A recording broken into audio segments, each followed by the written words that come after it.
On a Saturday morning at 8:47, Carolyn opened her front door to two women who should never have arrived together. Carolyn, this is Anna. She and Jeffrey have been together for 4 years. We met yesterday. We need to talk. May we come in? His wife and his mistress, on my porch with the same manila folder. Anna lifted her folder, revealing a stack of papers. Angela mirrored the motion. The folders were unmarked, identical, heavy with evidence neither woman should have had. Carolyn's hand dropped from the doorframe. She stepped aside. Come in. They moved into the entryway, placing the folders side by side on the small wooden table. The thud of paper on wood felt definitive, like the closing of a door on the life she knew. Whatever was inside those files, it was about to rewrite everything. Carolyn led them to the kitchen table. Morning light pooled on the wooden surface as they sat. 6 months ago, I hired a private investigator. I knew Jeffrey was hiding money, but I had no idea how much. I started keeping records 14 months ago. The promises kept coming, but the dates never did. Angela opened her folder and spread a spreadsheet across the table. Anna did the same, her own columns matching. $210,000.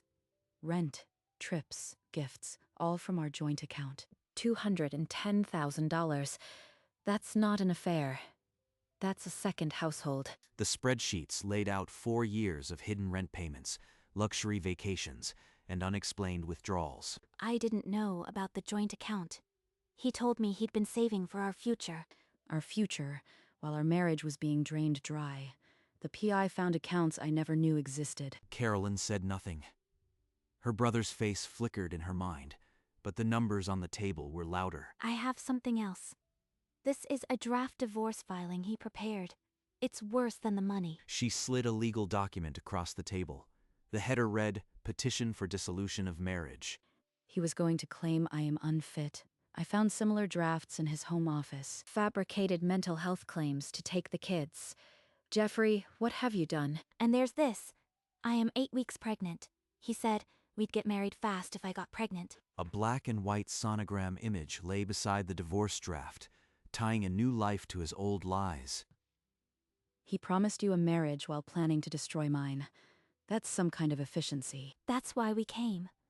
We needed someone in his family to know the full picture before we act. Carolyn's lips remained pressed together. The silence stretched, heavy with the weight of what she could not yet say. Angela and Anna exchanged a glance, then turned back to Carolyn, waiting for a verdict she wasn't ready to give. Carolyn rose from the table without a word, the chair scraping wood.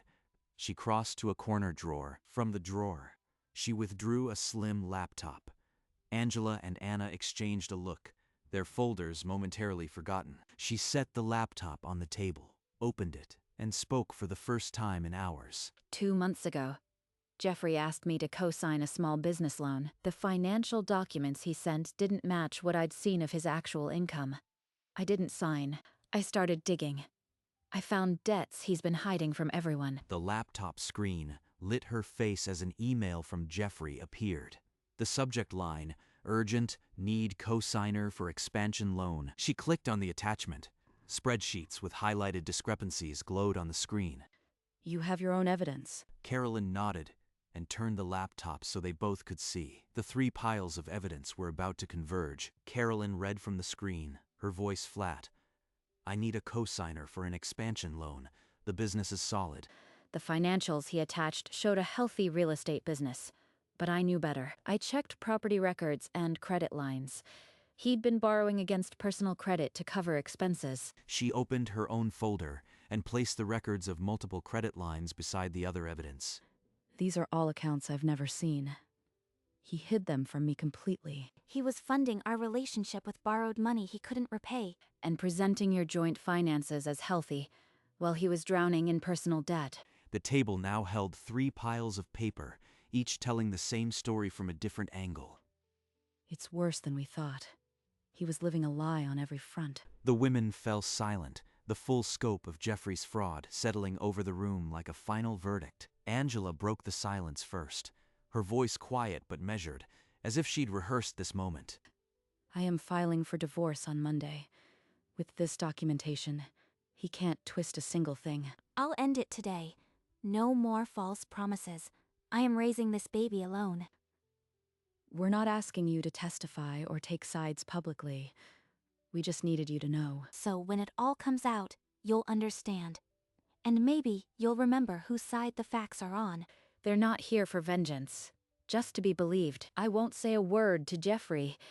You have my word. Angela nodded, then picked up her phone, staring at its dark screen as if it already held Monday's consequences. Anna began composing a message slowly, each word a deliberate severing. The three of them sat in the quiet kitchen, no longer strangers bound by lies, but something else entirely. On Monday morning, Angela walked up the courthouse steps, her briefcase heavy with evidence. She laid the divorce petition on the counter, and the clerk stamped it with a final, inescapable thud. Anna typed the final words to Jeffrey with steady fingers. "I know everything. This ends now." It's over. No more waiting for a future that was never real. Carolyn's phone lit up on the kitchen table. The caller ID read Jeffrey. He must know something's wrong. But I promised I wouldn't speak. She watched the screen until it faded to black, then set the phone face down on the table. Angela emerged from the courthouse, the filed documents clasped in her hand like a shield. In his Seattle office, Jeffrey read Anna's message, his face drained of color, the phone trembling in his grip. By noon, the foundations of Jeffrey Reeves' carefully constructed world were beginning to shift, the first cracks already visible. Jeffrey called again and again, each time his voice tighter, sharper, more desperate. "Pick up, Carolyn. You are my sister. Whatever you think you know, just talk to me." Carolyn sat in her living room, the phone on the armrest, playing each voicemail out loud. The messages grew darker. Accusations, false concern, demands that she explain herself. He doesn't even know what he's done. Just wants me to be his safety net again. She erased each voicemail without replying, the silence her only answer. By Tuesday, his business partners had heard whispers of a divorce filing. They wanted answers. They summoned him to a conference room, demanding to know about the personal guarantees he'd signed. Everything is fine. The divorce is a misunderstanding. I'll have it sorted in weeks. But the partners had already begun their own inquiries, and the thin ice beneath Jeffrey was cracking audibly. 2 weeks later, the senior partners at Reeves Realty got their hands on the divorce filing. The details were damning. They called an emergency meeting in the glass-walled conference room, their faces like stone. One of them slid a stack of documents across the polished table, the personal guarantees Jeffrey had signed without their knowledge. These are standard practice. Every real estate firm carries personal risk. This is nothing. But the figures didn't lie. Jeffrey had borrowed over $500,000 against future commissions that never existed. The divorce filing had triggered a full audit, and now his entire financial house of cards was exposed. I can fix this. Give me a month, and I'll restructure the loans. You'll see. The partners didn't answer, just exchanged a look that said the trust was gone. By the end of the week, their lawyers were already preparing to distance the firm from Jeffrey's personal debts. The once thriving real estate empire was now a carcass, and the vultures were circling. 4 months later, Reeves Realty filed for bankruptcy, the final collapse of an empire built on lies. His senior partners sued him for fraud, citing the forged documents and hidden personal guarantees. Jeffrey lost his home, his car, and every shred of personal credibility.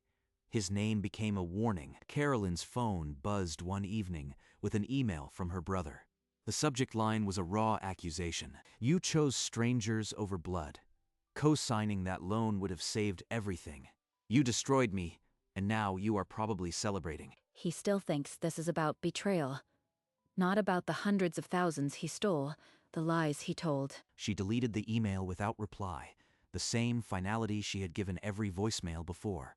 Jeffrey sent other messages, angry and pleading, but they all landed in the void of her silence. The man who had juggled 2 lives and countless loans was now completely alone, his web of deception stripped bare. For the 3 women he had wronged, a different kind of reclamation was about to begin, piece by quiet piece. In the months after the collapse, Carolyn became a quiet, constant presence in both Angela's and Anna's lives, separately. You don't have to keep bringing groceries, Carolyn. but I am not going to stop you either. Carolyn often stayed to watch Emma and Ben while Angela met with lawyers or simply sat alone in the next room, finding a moment to breathe. They don't ask where their dad is anymore. Some questions hurt too much. Across town, in Anna's smaller apartment, Carolyn folded tiny onesies and listened to the worries Anna couldn't voice to anyone else. I thought I'd have a partner for this. Now, I'm just trying to build a world for her without depending on anyone but me. You are not alone, Anna. I am right here, and I am not going anywhere. Carolyn navigated the delicate balance, never mentioning one to the other, guarding their separate fragile recoveries. 2 women who should hate each other, and I am the only thread between them. What happens when the thread snaps? For now, she held on, the bridge no one knew they needed, even as the distance between the two shores stretched on. Almost a year had passed. Anna's due date was 2 weeks away, and her small apartment had become a nursery in miniature. Angela started that position at the hospital last week. It's helping her feel grounded again. How is she doing? Really? I mean, after everything. Carolyn hesitated, then described Angela's new apartment, Emma's report card, the quiet progress of a life rebuilt. Good. None of us deserved what he did. But she especially didn't. I am glad she's okay. In 3 years, it was the first time Anna had asked about Angela without the shadow of Jeffrey between them. She's not asking as the other woman. She's asking as someone who survived the same storm. The conversation drifted back to baby names and hospital bags, but something had shifted in the room. Driving home, Carolyn replayed the moment, Anna's unguarded curiosity, the absence of resentment. The thread she'd been holding might be stronger than she'd ever realized, and it was beginning to pull them closer. The labor was long, but when Anna held her newborn daughter for the first time, the world narrowed to a single heartbeat. Her name is Grace. It felt like the only word that made sense. 3 days later, a large box arrived at Anna's doorstep, wrapped in pale yellow paper and tied with a white ribbon. Inside was a hand-knitted baby blanket and a small card in Angela's own handwriting. For Grace, with warmth and hope. She didn't have to do this.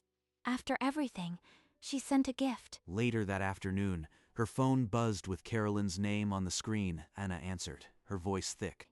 Angela sent a gift for Grace. The card said, warmth and hope. Carolyn, do you think she'd really want to meet? I think she's been waiting for that question. Let me talk to her. There was a pause, then a quiet exhale of relief. The distance between 2 women was closing. A meeting had not been scheduled, but the request itself was a beginning, a thread pulling them toward a new kind of family. The next morning, Carolyn sat across from Angela at her kitchen counter, 2 coffees cooling between them. Angela, Anna called me yesterday. She got your gift. The card meant more than the blanket. I've been wondering about her, about Grace. Part of me thought I'd never want to see her again, but that was exhaustion talking. Anna asked if you'd be willing to meet. Not as anything from the past, just as 2 people who share a very specific kind of hurt. Angela was quiet for a long moment, the only sound the faint hum of the refrigerator. I trust you, Carolyn. If you think it's safe, I'll try, but where? I can't do a restaurant. What about here? My house. Grace's first birthday is next month. A small party, cake, kids, no pressure. Angela nodded slowly. Then a real smile, the kind that hadn't come easily for years. Carolyn told Anna that evening over the phone. Anna's voice shook, but she said yes before Carolyn could ask. The party was set.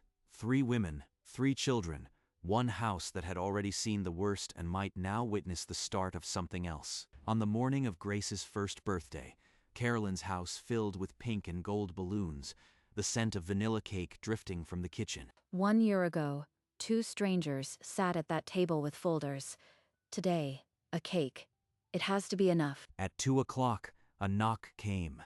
Angela stood on the porch, Emma and Ben flanking her, a gift bag in her hand and nerves in her smile. We're here. I'm not sure what to say next. The kids spilled inside, chasing balloons, and Carolyn guided Angela toward the living room. 15 minutes later, another knock. Anna stood in the same doorway that had once held 2 folders, now holding a baby girl in a pink dress. Is this okay? I mean, are we still okay? It's more than okay. You are exactly where you're supposed to be. Come in. Angela appeared behind Carolyn, and for a long beat, the two women simply looked at each other, the air thick with everything unsaid. Then Ben ran past laughing, and Emma tugged at Anna's sleeve to see the baby. The silence broke into cautious smiles. The women moved through the first hour in careful orbit, never quite meeting, but never leaving the same room. Then, over a plate of crackers, Angela finally spoke to Anna directly. Emma hasn't stopped talking about the baby. She wants to know if she can help open the gifts later. She'd be welcome. I think Grace would love the attention. The small exchange opened a door neither expected to walk through. This year was harder than I thought. Some days I didn't know how to get out of bed. I know that feeling. I kept thinking, is this all there is now? But then Grace smiled, and it became enough. They sat on the couch side by side, two women who had been pitted against each other, now simply listening. They're actually talking. Not about him, about themselves. And for the first time, the party felt less like a test and more like the beginning of something new. Carolyn emerged from the kitchen with a vanilla cake, a single candle lit, and the room fell silent. Everyone gathered around the coffee table, children kneeling, adults leaning in, the flame's reflection dancing in their eyes. Happy birthday, Grace. Grace reached out and clapped her tiny hands, a gurgle of delight escaping her lips. Anna held her close, tears glinting in her own eyes as she looked up at Angela. Angela returned her gaze, then looked at Carolyn. No words passed, but the acknowledgement was absolute. These folders once held evidence of betrayal. Now this table holds a cake and a future. The three women stood in the warm glow, bound not by a man's lies, but by their own hard-won grace. Then one of the kids tugged at Carolyn's sleeve, and the spell broke into laughter and requests for sugar. And, in that small house in Portland, a first birthday became something far more, a quiet rebirth. As the party wound down, Angela drew Carolyn aside into the kitchen, away from the children's chatter. Thank you for bringing us together, and for not letting that morning be the end of my story. Angela hugged Carolyn longer than usual, the kind of hug that says everything it needs to, then guided her children down the porch steps. Anna lingered near the door, Grace asleep on her shoulder, a smudge of frosting still on the baby's cheek. I never imagined today could feel this normal.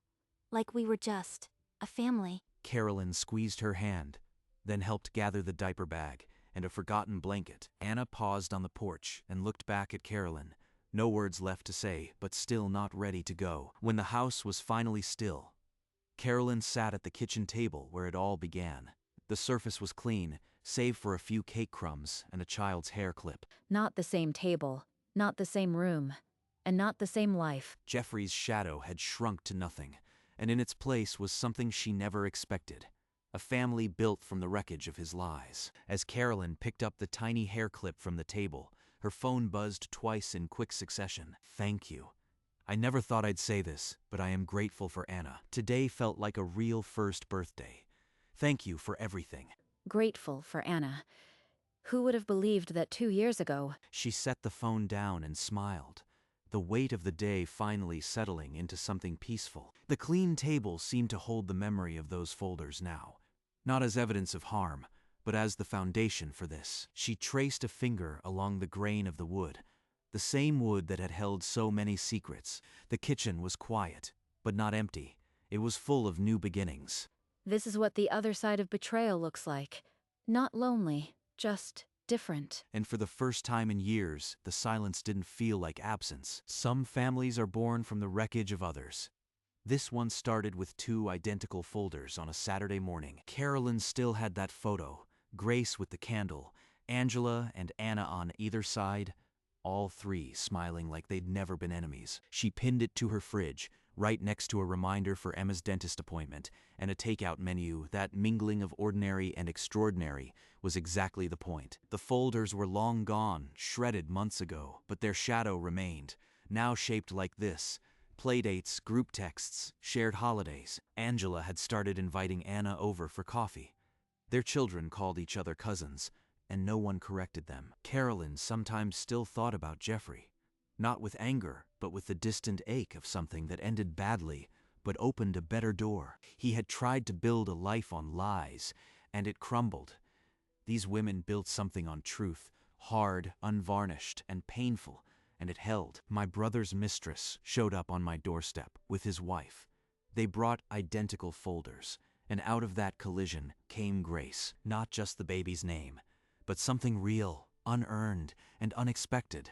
The kind of grace that reorders pain into purpose. As Carolyn turned off the kitchen light, that photo caught the last glow, a small beacon of a family that had no business existing, but existed anyway. One evening, Carolyn sat on her porch, the same porch where everything had started, and, in a strange way, ended. She thought about Jeffrey, not with anger, but with a distant sadness, wondering if he'd ever understand what he'd lost. But she didn't dwell. The evening was too gentle, and this porch had long since stopped echoing with the shock of that morning. The doorbell rang, a cheerful sound that suited the new life that had grown from the old. She opened the door to find Angela and Emma bearing a plate of cookies, a small, sweet offering of a normal Tuesday. Emma insisted we bring you cookies. We were just walking by and thought, why not? Then you must come in. We'll make tea, and I'll find the real plates. They talked about nothing of consequence. Emma's new favorite book, A Neighbor's Dog That Got Loose, and it was perfectly ordinary. This is what we were fighting for, not just justice. And she realized some things do get better. Not all at once, but one cookie, one conversation, one quiet evening at a time. In the quiet hours, after the party, the photo on the fridge caught the last light of the evening. A snapshot of 3 women smiling around a single candle, their past dissolved into the background. That same kitchen table, where the folders were first opened, now held only a vase of daisies. On the entryway table, the 2 manila folders, now closed, rested as a quiet monument to the storm that passed. The truth was out. The work was done. What remained was the quiet aftermath of reckoning. Carolyn had opened her door one morning to a crisis and found a future she never saw coming. Some families are born from laughter, this one from betrayal, courage, and an alliance of women who chose truth over resentment. The photo and the folders were separated by a few feet and an entire lifetime. But together, they told the whole story, the evidence of harm transformed into evidence of survival. And some endings look a lot like new beginnings, if you are brave enough to open the door.